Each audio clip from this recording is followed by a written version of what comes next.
ไอ้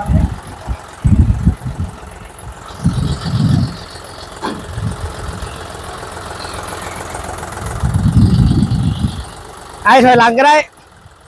ถอยหลังมาเลยมันยังไง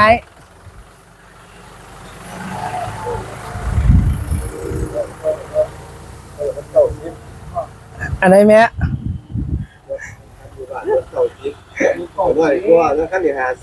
50แรงนี่ครับ50แรงเนี่ยมื้อนี้ผมสิขอถ่ายรูปกับ50ของเพิ่นอยู่ ให้ลูกค้าไปเปรียบเทียบเบิ่งแล้วว่าเกิดได้ขายอีกขั้นอ๋อพอแล้วโอเคเอาตัวนี้ลงดับเลยเดี๋ยวมาใส่อันนี้เอาลงอีกจังได้